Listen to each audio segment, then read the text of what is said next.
صدر پی سی سی ریونت ریڈی پر ریاست کے بھوپال پلی اسمبلی حلقے میں کل شب عوامی جلسے میں بعض افراد نے ٹماٹر اور انڈے پھینکے، جس کے بعد اچانک جلسے میں کشیدگی پیدا ہو گئی۔ ریونت ریڈی نے الزام لگایا کہ مقامی رکن اسمبلی وینکٹ رمنا ریڈی نے اپنے حامیوں کو جلسے عام میں بھیج کر ان پر حملہ کروایا ہے۔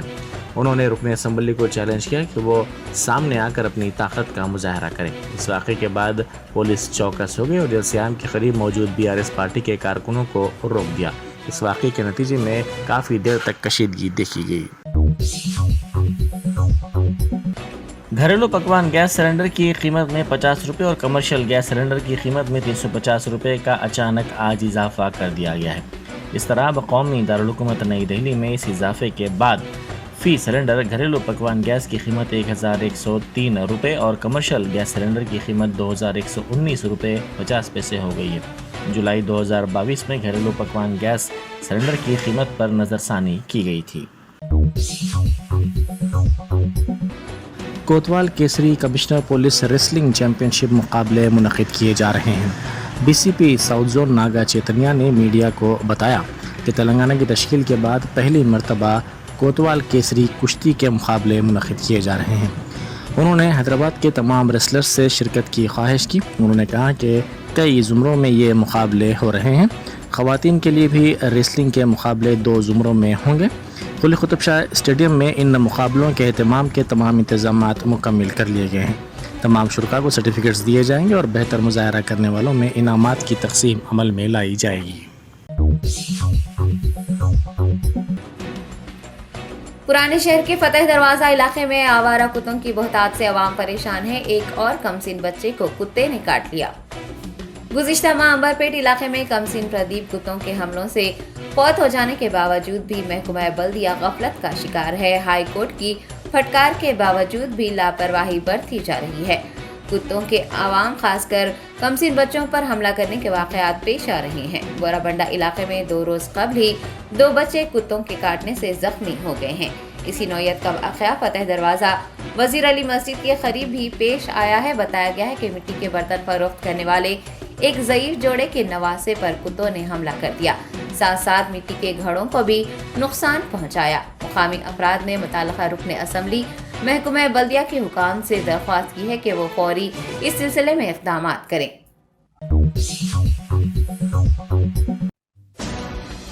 صدر جمعیت علماء ہند نائب صدر آل انڈیا مسلم پرسنل بورڈ مولانا سید ارشد مدنی نے ملک کے موجودہ حالات کے پس منظر میں ملک کے ہر باشندے سے پیار کرنے، اس کے سکھ دکھ میں شریک ہونے کا پیغام دیا ہے۔ جمعیت علماء ہند کو سیکولرزم کا محافظ بتاتے ہوئے مولانا سید ارشد مدنی نے حکومتوں کو نشانہ بنایا۔ انہوں نے کہا کہ دنیا بھر میں بھلے ہی سیکولرزم کا ڈھنڈورا پیٹا جا رہا ہو، لیکن ملک کے اندرونی حالات کچھ اور ہی ہیں۔ مسلمانوں کی 600 سال پرانی مساجد کو ڈھا کر مندر بنائے جا رہے ہیں۔ تحفظ جمہوریت کانفرنس سے مخاطب ہوتے ہوئے انہوں نے یاد دلایا کہ پارلیمنٹ آج سے قریب 30 سے 32 سال پہلے یہ فیصلہ کر چکی تھی کہ جو مسجد جس جگہ پر موجود ہے اس کو وہی رہنے دیا جائے گا، لیکن آج متھرا اور بنارس کی مسجد کو توڑنے کی بات کی جا رہی ہے۔ مولانا نے کہا کہ پارلیمنٹ قانون بناتی ہے لیکن حکومتیں اسے ٹھوکر مار رہی ہیں۔ انہوں نے کہا کہ موجودہ حکومتوں کے اقدامات سے فرقہ پرستی، آپس میں نفرت اس طرح سے ابھر رہی ہے کہ یہ کہنا مشکل ہے کہ ملک میں کل کیا ہوگا۔ سید ارشد مدنی نے جماعت اسلامی کے ہر کارکن سے ایک دوسرے سے محبت کرنے کو کہا اور یہ بھی واضح کیا کہ محبت صرف مسلمانوں سے نہیں بلکہ ملک میں رہنے والے ہر شخص سے کرنی ہوگی۔ انہوں نے ہزاروں سال پرانی مسلمانوں کی روایت کو برقرار رکھتے ہوئے اپنے ہندو بھائیوں کو بھی اپنی تقریبات میں مدعو کرنے، ان کے دکھ میں شریک ہونے پر زور دیا۔ انہوں نے بتایا کہ پیغمبر حضرت محمد مصطفیٰ صلی اللہ علیہ وسلم اور ان کے چچا ابو طالب جو صاحب ایمان نہیں تھے، دونوں نے ایک دوسرے کا ساتھ نہیں چھوڑا تھا۔ ہمیں بھی حضور صلی اللہ علیہ وسلم کے اپنے چچا کے ساتھ تعلقات کو یاد رکھتے ہوئے ہندو بھائیوں کے ساتھ پیار، محبت، ہمدردی سے پیش آنا ہے، کیونکہ ہم سب ایک ہی ہیں، ایک دوسرے کے بھائی ہیں۔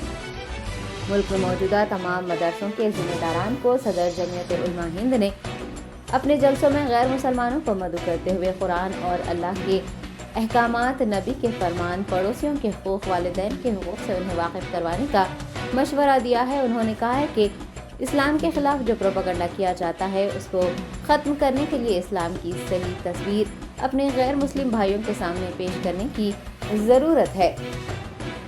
سید ارشد مدنی نے یاد دہانی کروائی کہ ملک کی سب سے بڑی عدالت سپریم کورٹ نے فیصلہ سنایا ہے کہ بابری مسجد کسی بھی مندر کو توڑ کر نہیں بنائی گئی تھی اور مسجد میں داخل ہو کر جس نے بھی مورتیاں رکھی وہ مجرم ہے۔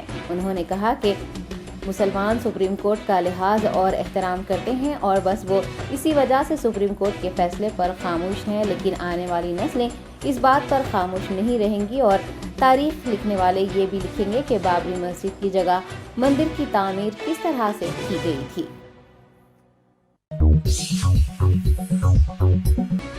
میئر GHMC گدوال وجے لکشمی نے بتایا ہے کہ آوارہ کتوں کے خطرے کو کم کرنا ہم تمام کی ذمہ داری ہے۔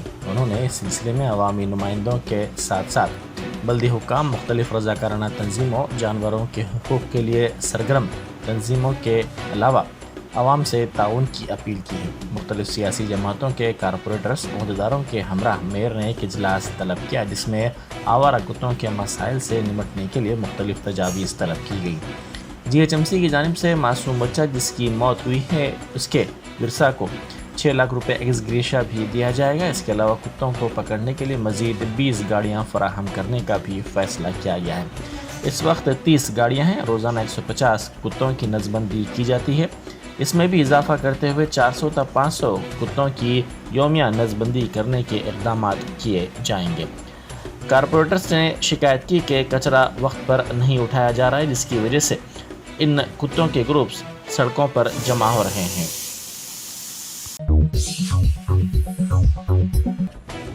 کومرم بھیم آصف آباد Telangana Urdu working journalist federation کے صدر مرزا سلیم بیگ، جنرل سیکرٹری محمد ماجد اقبال کو کاغذ نگر مجلس کے صدر عبد المبین، جنرل سیکرٹری جاوید ملناس، چنتا گوڑ وارڈ ممبر و جوائنٹ سیکرٹری سید صادق کے علاوہ دیگر کمیٹی کے ارکان نے گل پوشی کرتے ہوئے شال پوشی کی اور انہیں اعزاز سے نوازا۔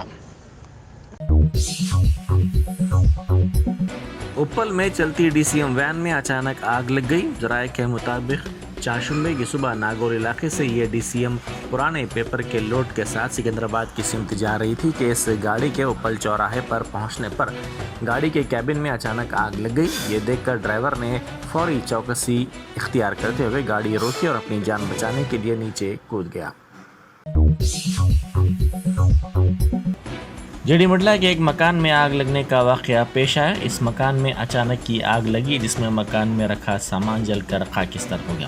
اس واقعے میں کسی کے جھلسنے یا کسی کی موت کی کوئی اطلاع نہیں ملی ہے۔ اطلاع ملتے ہی فائر بریگیڈ کے عملے نے وہاں پہنچ کر آگ پر قابو پایا۔ شارٹ سرکٹ آگ لگنے کی وجہ سمجھی جا رہی ہے۔ سابق وزیر اعلیٰ YS راجشیکھر ریڈی کے مجسمے کو نقصان پہنچایا گیا۔ ضلع محبوب آباد کے اوتاپور گاؤں میں یہ واقعہ پیش آیا۔ 16 فروری کو راجشیکھر ریڈی کی دختر YS شرمیلا نے اپنی یاترا کے دوران اپنے والد کے اس مجسمے کی نقاب کشائی کی تھی۔ شرمیلا کی پد یاترا کے دوران تناؤ کی صورتحال دیکھی گئی تھی۔ پولیس نے اس مجسمے کو نقصان پہنچانے کے سلسلے میں ایک مقدمہ درج کر لیا۔ اسی دوران اس واقعے پر YSR تلنگانہ پارٹی کے کیڈر میں برہمی پائی جاتی ہے۔ YSR تلنگانہ پارٹی کے قائدین نے پولیس سے مطالبہ کیا کہ اس واقعے میں ملوث اشرار کے خلاف سخت کارروائی کی جائے۔ تلنگانہ سے مودی زیر قیادت مرکزی حکومت کے امتیاز اور سازشوں کے باوجود ملک کی اس نئی ریاست کی معاشی ترقی کا سفر جاری ہے۔ اپریل تا جنوری 1,54,518 کروڑ روپے کی آمدنی تلنگانہ کو ہوئی ہے۔ GST، ریونیو اور دیگر شعبہ جات سے وصول طلب رقم مرکز کی جانب سے ہنوز ریاست کو جاری نہیں کی جا رہی ہے۔ اس کے باوجود ریاست کی ترقی کا سفر جاری ہے۔ ذرائع کے مطابق سال 2022-23 کے ابتدائی 10 ماہ میں ریاست کو 1,54,518 کروڑ روپے کی آمدنی ہوئی ہے۔ مرکزی حکومت کے عدم تعاون کے رویے کے باوجود ریاست کے ہر شعبے میں ترقی کی مثال دیکھی جا رہی ہے۔ تلنگانہ پبلک سروس کمیشن 29 اور 30 اگست کو گروپ 2 سروسز جنرل ریکروٹمنٹ امتحان منعقد کرے گا۔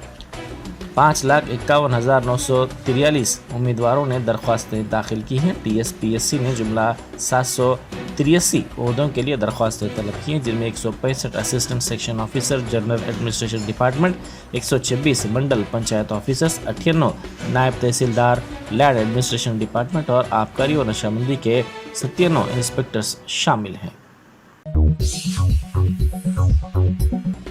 شہر کے بورڈپول علاقے میں ایکسپائری ڈیٹ ختم ہونے کے باوجود اشیاء فروخت کرنے والے ریکٹ کو پولیس نے گرفتار کر لیا۔ پولیس نے اس ٹولی کے پاس سے چاکلیٹس اور بسکٹس کے پیکٹس کو بھی ضبط کر لیا ہے۔ یہ ٹولی صابنوں اور شیمپوز کی بھی ری سائیکلنگ کرتی تھی۔ پولیس نے کوٹھی میں ایک دکان پر بھی دھاوا کیا۔ پولیس نے شہر کے نواحی علاقے میں گودام کی بھی تلاشی لی اور 1 کروڑ روپے مالیت کا سامان ضبط کر لیا۔ دنیا کا سب سے بڑا آبی جہاز ایم وی گنگا ولاس ڈبرو گڑھ پہنچا۔ اس طرح اس جہاز نے وارانسی سے 50 دن کے سفر کی تکمیل کر لی ہے۔ 13 جنوری کو وزیر اعظم مودی نے وارانسی میں اس کروز کو جھنڈی دکھائی تھی۔ اس سفر کے دوران اس جہاز نے اتر پردیش، بہار، جھارکھنڈ، بنگال اور آسام ریاستوں کو پار کیا۔ یہ جہاز 17 فروری کو براہ ڈھاکہ آسام میں داخل ہوا۔ اس نے 3200 کلومیٹر سفر طے کر لیا۔ فوج میں بھرتی کے لیے سال میں 1 مرتبہ آرمی ریکروٹمنٹ ریلی کے لیے درخواست دی جا سکتی ہے۔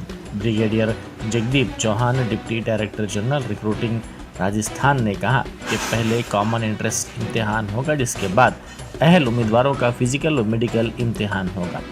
انہوں نے کہا کہ قبل ازیں کے تقررات کے طریقے میں انٹرنس امتحان فزیکل ٹیسٹ کے بعد منعقد کیا جاتا تھا۔ انہوں نے کہا کہ امیدوار 15 مارچ تک درخواستیں داخل کر سکتے ہیں۔